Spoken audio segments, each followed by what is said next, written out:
Thank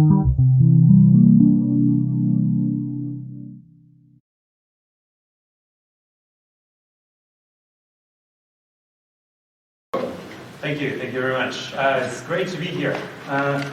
So I want to start from the observation that there's something of a split about the current theorizing about modality. On the one hand, there's been a lot of work on the epistemic modal side that defends a non-classical view of epistemic modals. This is what I like to call an informational view. And this work was started in Amsterdam by Frank Veltman. I think it's fair to say in '85 with his dissertation, and there's been definitely a lot of work in this trend in philosophy in the last 15 years or so. On the other hand, non-classical or approaches that are broadly based on a notion of information rather than a notion of possible world, I would think are still in the minority for other flavors of modality. So in particular, counterfactual modalities, for example, and geometry modality. I mean, with a lot of variation, of course. Here in this room, there are two people who defended kind of like non-classical dynamic semantics for counterfactuals, but I think it's fair to say that at least in terms of where the lore lies, there's a bit of an imbalance. Clearly, non-classical accounts of epistemic models tend to be much more popular. By non-classical, I mean informational or expressivist or dynamic, something that doesn't use a notion of a truth condition classically received. And moreover, even when you have a non-classical approach to counterfactual or other modalities, there is a very interesting asymmetry, namely the kind of arguments that people use to defend kind of non-fully truth conditional view is quite different, right? So, for example, Sobel sequences and reverse Sobel sequences have been used to defend the dynamic account of counterfactuals, but that's a quite different argument from the kind of arguments that you find for expressivist or dynamic views of epistemic models. And I think this is a source of dissatisfaction, and some people are unhappy with expressivist or dynamic views of epistemic modality, in part because they just think that this really breaks this very nice general framework that we inherit from Kratzer. Right? There's a kind of generality to the truth conditional view that seems to be lost once you're tempted to go for one of these non-classical approaches. What I want to argue today is that before I tell you, let me tell you what the argument for the let me remind you of what the main argument for non-classical treatments of epistemic models is, and that is that they seem to validate some non-classical inferences. So this is only one protagonist, but it's there's been a lot of literature in particular about this one, epistemic contradiction. So this is, of course, Yalcin's argument: is not raining, it may be raining. So this kind of so this seems to be a contradictory sentence. So if you want to put it in terms of inference, this sentence seems to entail contradiction. But this cannot be captured on classical accounts of modality. So on any account that produces a logic that is classical, and at least it cannot be done unless you also want to say that diamond A entails A, which is something that you cannot do. I mean, something you will not want to do. And the proposed solution is a semantics that is based on the notion of an information state. And that I imagine that a lot of people in the audience are familiar with.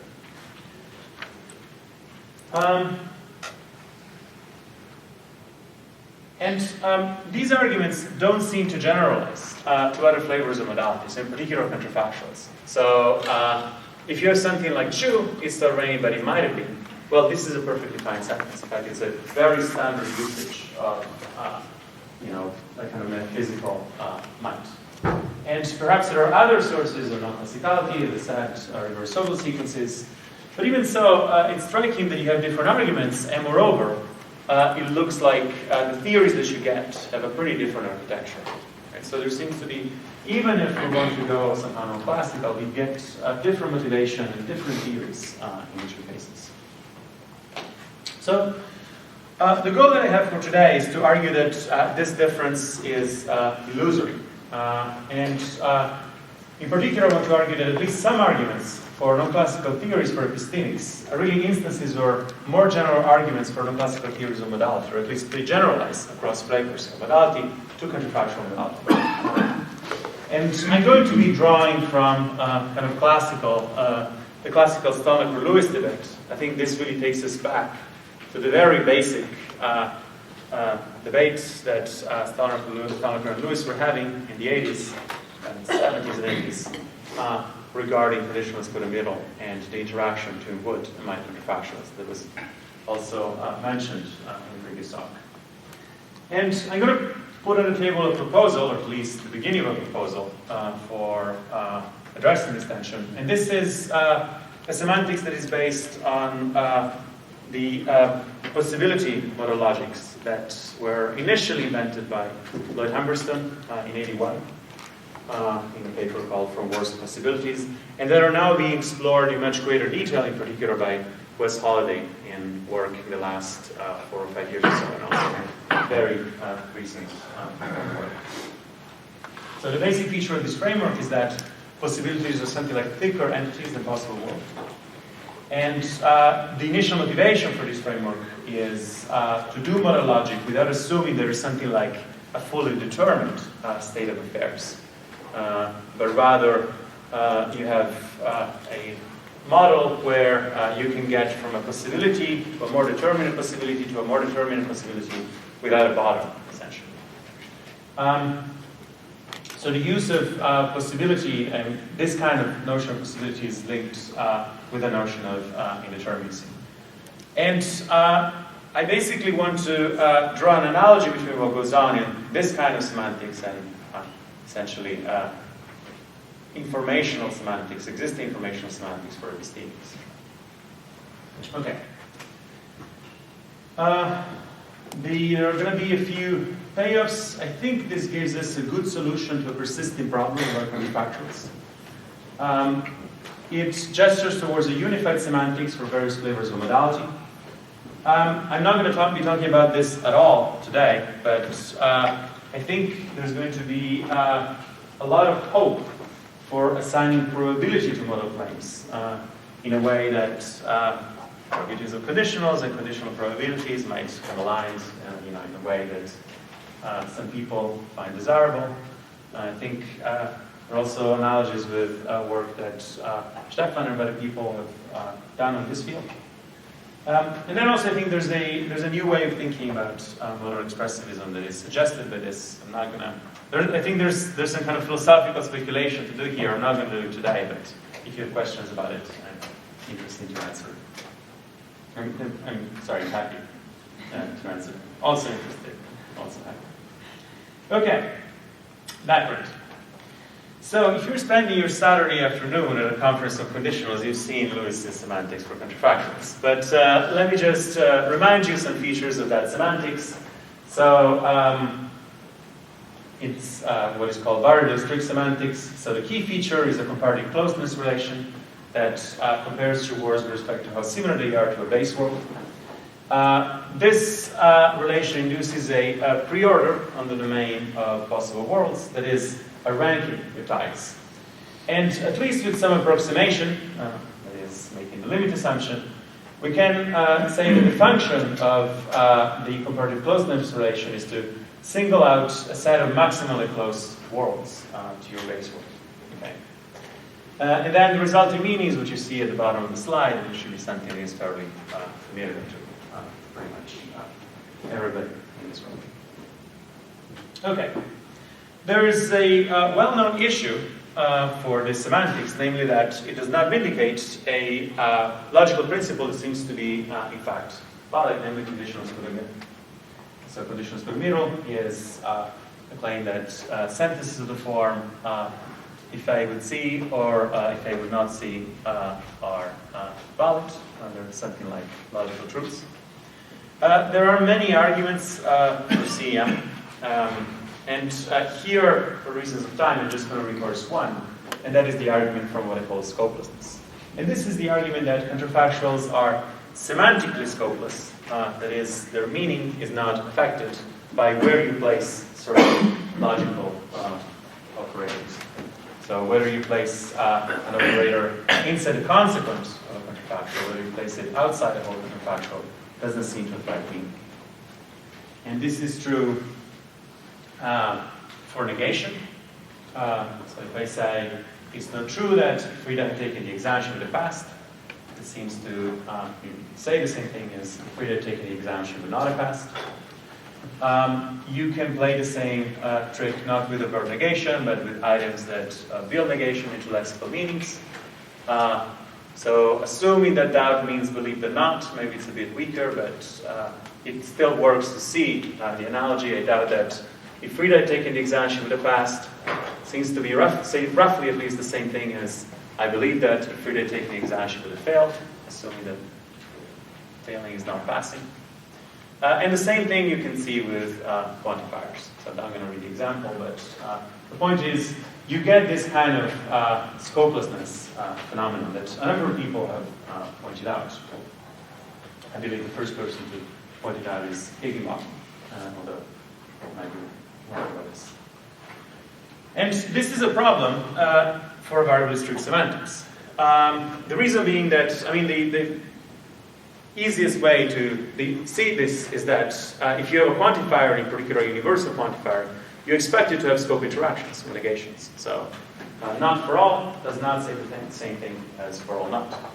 And so the fact that you have this kind of phenomenon is clearly something to account for. And of course, in fact, as soon as we switch our woods with other models, so in particular models that clearly have universal quantification of force, like have to, then you do see that these equivalences in meaning break down. So here I'm just taking the first pair that I had on the previous slide, and I'm replacing it. I'm replacing the would with have to, and of course the true conditionals there don't say the same thing. So it's not true that if Frida takes the exam she has to pass. It doesn't say the same thing as if Frida takes the exam she has to not pass. Okay, so of course, and this basically, well, this kind of argument, or at least broadly, this style of thinking was what pushed a competing account of counterfactuals, and actually conditionals in general, namely Stalnaker's account. So we do have semantics that vindicate CEM. Stalnaker semantics is one of them. And the problem for doing that is something that was mentioned in the previous talk, is that you do have a tension between CM and another plausible principle. The other plausible principle is, well, here I'm using a principle that I call would-might contradiction. If A would C and if A might C generate a contradiction. This is classically equivalent to the principle that is more often mentioned, namely duality. But it's not always equivalent in any logic, so I want to use this one. So would-might contradiction. And this is just, this just says that these two are contradictory, and just take any example. If Maria had passed, Frida would not have passed. But even if Maria had passed, Frida might have passed. It sounds terrible. Embed it whatever way you want. The feeling of contradiction still remains. Now, the problem is that you want both these principles, but together they generate, classically entail an acceptable consequence, namely a collapse result of might counterfactuals into would counterfactuals. So if A might C entails if A would C. And of course, this is, obviously this is not acceptable by anybody's light. They do entail this if you have a classical notion of consequence in the background, right?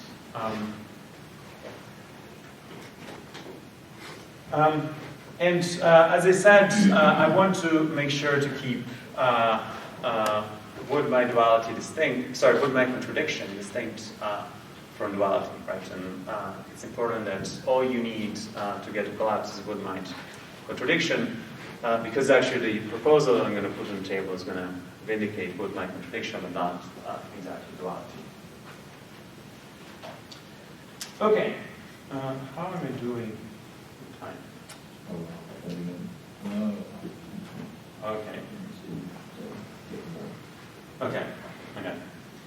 Okay, so let me mention there is a standard solution in the literature for this kind of tension, and it involves homogeneity. This is not a solution that I'm happy with, and I think now that people have looked more carefully into homogeneity, there are pretty clear reasons concerning, well, they concern probability, but they also concern homogeneity projection, for thinking that you don't want to invoke homogeneity here.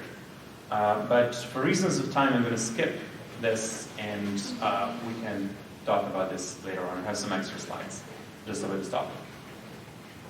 Okay, so expressivism. So there is this example from Yalcin 2007 that is, has been discussed quite a lot, and I also had it on the previous slide. It's not raining, it might be raining. There is this kind of sense of contradiction that one gets from these two sentences that persists under embeddings. For example, embeddings under suppose. So there seems to be some kind of inconsistency between node A and might A. And this is puzzling because you cannot hold on to these two at the same time. So if you say that node A and dimode A are contradictory, then this forces you to give up on non-productivity of epistemic modality. That is that this dimode A does not entail A. And if you have a classical logic in the background. And of course, this is not a good result. And in order to basically hold on to both these principles, Yalcin moves to a classical semantics that uses information states. Now, please take a mental picture of these two side by side. And now, please look at the principles that generate a puzzle for the case of counterfactuals. So we have a conditional code in the middle. We have the Wood-Might contradiction principle, right? It says that if A would C, and if A might C, entail contradiction.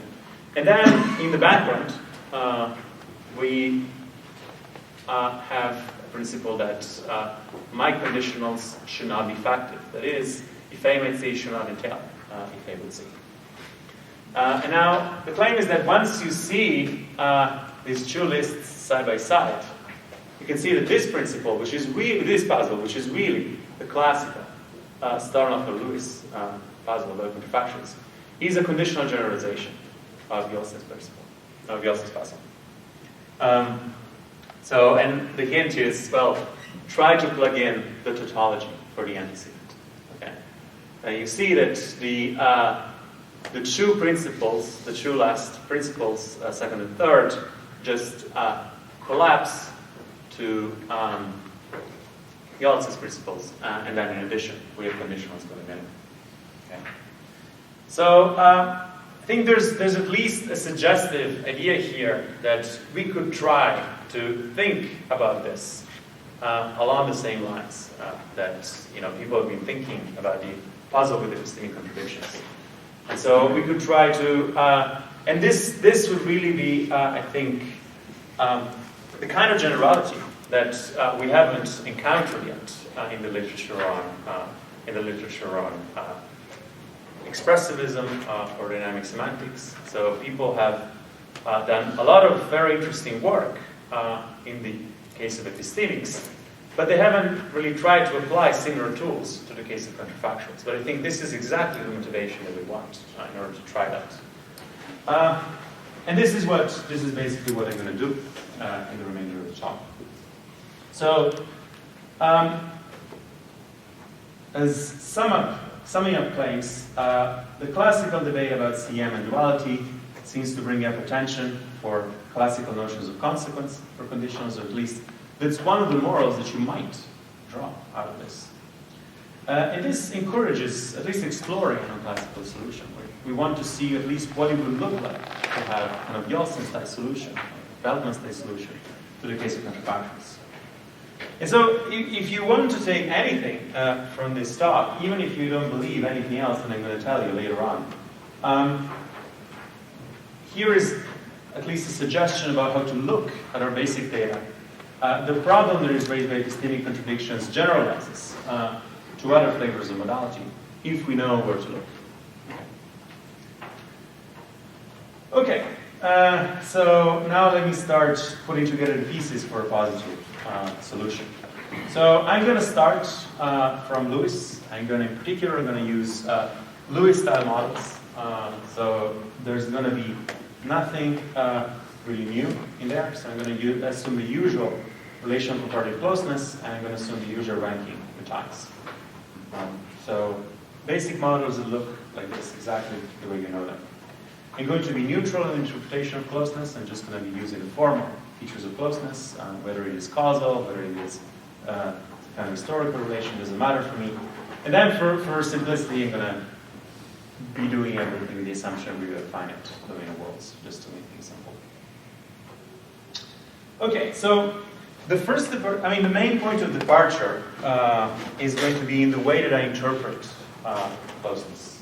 And this is building on an idea that was already in Stahlnacher and how he wanted to handle things with sort of bizarre features of CM semantics, namely by introducing indeterminacy. So I'm going to introduce two kinds of indeterminacy, and I'm going to assume that certain features of the orderings represent indeterminacy. I'm going to be assuming that there's indeterminacy about what facts there are, at least sometimes. For example, you can, in a classical coin case, assuming that coin tosses are indeterministic, I'm going to assume that there's indeterminacy about which world is actual, given that we might be in a world where the coin lends tails, and we might be in a world where the coin lends heads. And also, I'm going to assume that there's indeterminacy about counterfacts, and that this is indeterminacy about what would have happened, assuming a certain counterfactual supposition. And basically, what I'm going to assume is that whenever you have a tie in a Lewisian ordering, that represents indeterminacy. Okay. So I use the same models, but the interpretation is a bit different. That a tie represents indeterminacy. So if you resolved all the indeterminacy, you would have something like a perfectly, basically you would have a linear order of all worlds. So, simple example, factional indeterminacy. Hinted at this already, but indeterminacy about the future. If conflicts are indeterministic, and Frida is going to flip a coin tomorrow, then there are two candidates for the actual world, the tails world and the heads world. And then you get an ordering that looks like this, where there are two worlds at the top. There's not a closest world, but there are two candidates, and there's no fact of the matter about which of the two is actual. The indeterminacy about counterfacts is similar, only it's represented by ties that are further down in the ordering. Right? So just to give you an example, suppose that at a certain time t1, there are three open possibilities. Frida may flip a coin tomorrow at noon, in may lend tails. She may flip a coin, in may lend heads, or she may not flip a coin at all. And the third possibility comes about, she doesn't flip a coin. Now it's a later time, t2, there has been no coin flip. And there is indeterminacy about what would have happened on the supposition the coin had been tossed. And this is modeled by the tie between the two worlds that are not the top world, but the two worlds below that. Okay. Let me skip my motivations for thinking this is indeterminacy, and I have to talk about this. Okay. So far we just have Lewis plus some ideas that when we have this ordering, we have an ordering that is not just a linear ordering like a chain of worlds, then there's some indeterminacy in there. Now let me start bringing in the idea of possibilities. So again, Humberstone has this paper in '81 where he he has the idea of doing modal logic without assuming that there are fully determinate entities. These things he calls possibilities. There are a lot of semantics that use similar notions. In particular, semantics use states or sometimes truth makers. They go in a very similar direction. The nice thing about Humberstone semantics, though, is that you can kind of like refine these possibilities into more determinate possibilities. So you can have something like this kind of structure where the idea is that you can kind of order Humberstone's possibilities in possibilities that become more and more refined, where they become more and more specific. I only put the diagram here because I like to see diagrams. I should warn you, though, that this diagram doesn't represent the same thing as like the Lewis diagram really of comparative closeness. In particular, the nodes here are not worlds, right? But actually, my semantics are going to be, each node is going to be a full ordering, and things get more and more precise in the sense that the ordering gets more and more determined as you move along. So this picture, I like it, but it might be confusing. If you were pointed out, it might be confusing. So just keep this in mind. Really, there's something kind of supervaluational here, right? So the idea is that some possibilities refine other possibilities, and then also the way that Humberstone semantics works, at least roughly, is that a sentence is true at a possibility just in case it's true at all its refinements. So that's the basic way in which the semantics works.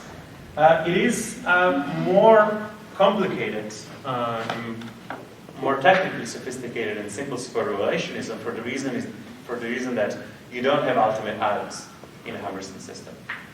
I say this, but so you don't have fully determinate possibilities. This is not a key part of what I'm doing today, so I'm really not going to go there at all. You can just think of the way that I handle indeterminacy as something like a supervaluational way of handling indeterminacy. And Humberstone calls this feature fatal contiformity. So there's a debate about contiformity. If you've ever seen Wes Holiday give a talk, you will have heard this word, contiformity, because he talks about it. But for today's purpose, this doesn't really matter. But I really want to emphasize there's a connection with this work in modal logic that I find quite interesting. I like the idea that our semantics for counterfactuals and other models is connected to this. Okay, so given I have indeterminacy, I have this idea that there are these possibilities that you can refine, and some kind of broadly supervaluational idea, how to put these kind of broad ideas together into real semantics. Okay, so I'm going to take a possibility to be just a Lewisian kind of preorder, right? So a whole ranking with ties is what I call a possibility. So just to take an example, suppose that every fact about the history of the world is settled, aside from the outcome of this one coin toss that Frida is going to do. Then the actual possibility, which is kind of like the actual world, only it's more structured, is this. So there's indeterminacy about which world is actual, and then there's also a whole structure of counterfacts or counterfactual possibilities, and then that whole thing I call a possibility. Okay. I also use the notion of a refinement, or you can call it a precisification if you want. In other work, I work on indicatives, I call this a path.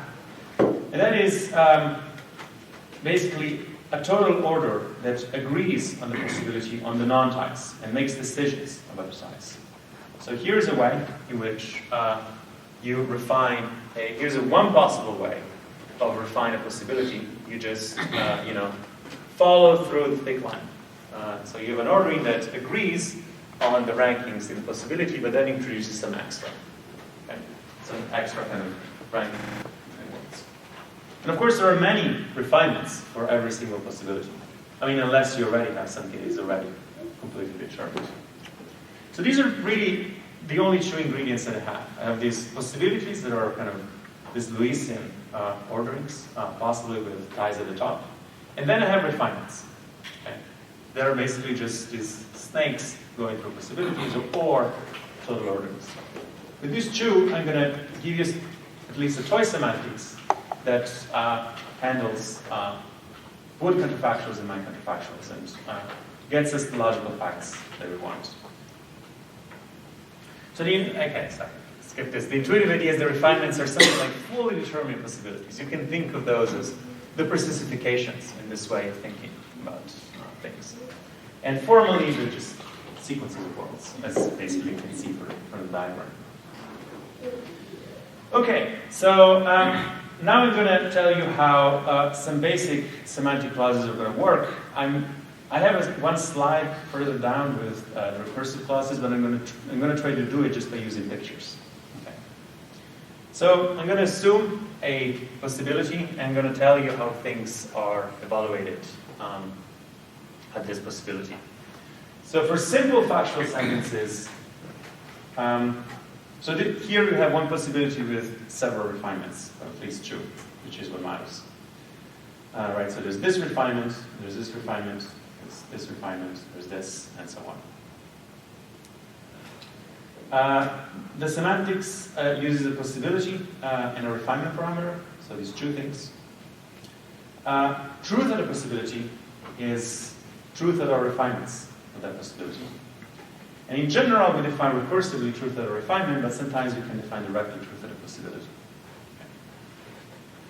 Okay. So let me tell you how some things work here. So non-modal sentences just look at the factual part of refinements. That is, just at the thing that is at the very top. Okay. So here I have three worlds. In one of them, Maria didn't flip a coin, or who is it? Maria, Frida, or whoever. So there's no coin flip, there's a heads coin flip, and there's a tails coin flip. Okay. So for factual sentences, you only look at what is at the top. Okay. So something like 11, Maria didn't flip a coin. In this case, it turns out to be true. And something like the coin landed heads or tails. Well, this turns out to be false because there's no coin landing at all at the top possibility. And similarly with connectives, just stay completely classical for connectives. Or at least there's a choice point here, but you don't really need to do anything with connectives. So we can just make them Boolean and look at what happens at the top. Okay. So really this is just look at what happens at the very top. Here I have one world at the top, but if we had multiple worlds, we could just run something like a supervaluation version of the semantics, right? So in a way, it's very, very standard what's happening. But then there's this extra structure that comes kind of further down in the ordering, and this we use for counterfactual modality. So good counterfactuals. Good counterfactuals are not quantifiers. What they do rather is they pick out an antecedent verifying situation. So there's this idea that comes from Stalnaker really, and to have some references that are not of the same stature in the same line. So Fabrizio and I have a couple of papers on will, a colloquium paper and a journal paper where we have this kind of semantics for will. And so basically, this is the pick out the closest antecedent world idea, and we can do this using refinements, right? Since basically we have something like Stalnaker orderings as part of our semantics. So the way that this is going to work is the following: we're going to have our possibility with a refinement. And we update the refinement with the antecedent. That is, we discard all worlds in the refinement that are incompatible with the antecedent. And then we evaluate the consequent at the updated refinement. So something like 14, if Maria flipped the coin, it would have landed heads. So we first update possibility with the antecedent. That is, we discard, in a way we throw away the words that are incompatible with the antecedent. And then we look at the updated refinement. In this case, the first word that we encounter is a heads word, so consequent is true.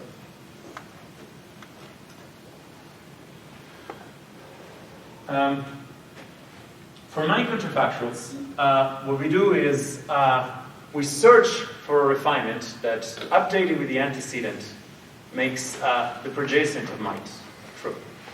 So take, if Maria flipped a coin, it might have landed tails.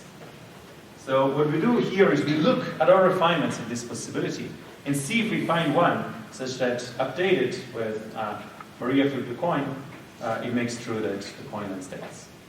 So we kind of run a search. So, and this looks like it's not going to work. And then we proceed until we find one that does the job. So we do have a way of refining, we do have a refinement of this possibility such that that refinement updated with the information that Maria flipped the coin makes true that the coin has tails. Okay. So I'm using these pictures to give you an intuitive sense of how things work. There is also recursive semantics, and this is, well, a very simple version, very sketchy version of the recursive semantics. I promise you that this can be run in a fully recursive way, in particular with complex antecedents. You have to do some work to define update. But there is a fully recursive version of this that captures essentially all sorts of embeddings in the antecedent. But what matters to me is just to get an intuitive sense, right? And again, the idea is you have these possibilities that get refined. There are Lewisian orderings. There's this supervaluation idea that they get refined into linear orderings. And then basically, Wood counterfactuals look at refinements, and my counterfactuals look at the whole possibility and tell you to search for a refinement within that possibility. Now, how many do we have time? I'm 35 now. Perfect. Okay, so here's what happens. There are obviously several notions of consequence that you can define in this picture, but here is one. The notion of truth at a possibility. That is one of the natural ones. And this basically is what corresponds to truth at an information state in kind of Yalcin-style semantics. And this is what you would expect if you have this supervaluation idea. So A is true at a possibility, just in case A is true at all refinements of that possibility. Okay, and this is where the formal definition says. Logical consequence is, so this is obviously truth, and then logical consequence. One notion of consequence is preservation of truth at a possibility. And with this notion of consequence, you get that all the principles that generate our puzzle are validated. So you get conditional split middle, you get the principle of contradiction between woods and mites, and also you get that my counterfactual will entail wood counterfactuals. Let me say why you get this. Well, so remember how you evaluate wood counterfactuals. Well, you look at an individual refinement, right? So actually, let me, if you don't mind scrolling, let me go back. Okay, so what a wood counterfactual tells you to do is look at one refinement, and then check whether once you update it with the antecedent, the consequent is true there. So of course you're going to get that, since you're operating within one refinement, the consequent of the conditional is either going to be true or false. of your data refinement. So you're not going to get a mixed case. Okay. So you do this for one refinement, and then you look at a whole possibility. You look at all the refinements within that possibility. But then, since at any refinement you're going to get that if A then C or if A then not C is true at every refinement, then that disjunction of conditional is also going to be true at the whole possibility, right? Because truth at a possibility is truth at all refinements. So basically, there's the reason why A or not A is true in a superrelational is valid in a superrelational semantics. That's the same reason why conditional excluded modal is valid in the semantics. At the same time,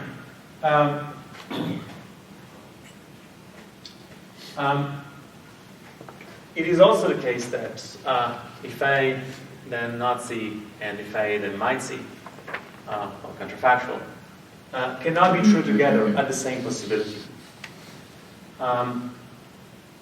Because if A then not C is true, just in case, is true at a possibility, just in case all refinements updated with A make true not C. And if A then might C is true at a possibility, just in case some refinement of that possibility updated with A makes true C. So this solution, so we get something that classically we couldn't get, namely the validity of both CM and the principal contradiction between Wood and my counterfactuals. Of course, what we give up is a fully classical system. So in particular in the system or some classical, I mean the usual kind of dynamic inferences that fail. So reductio and proof by cases, they're going to fail in this kind of system.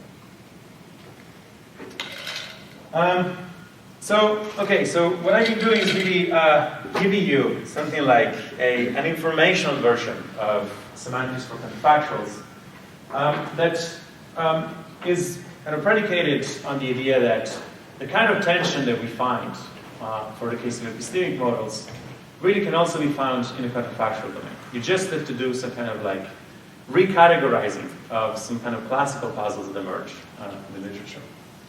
And also, let me also point to the fact that I know that the part about possibilities is going to be a bit quickly, but the basic idea, I think, is a fairly simple and general idea, namely, we need possibilities that are thicker than worlds.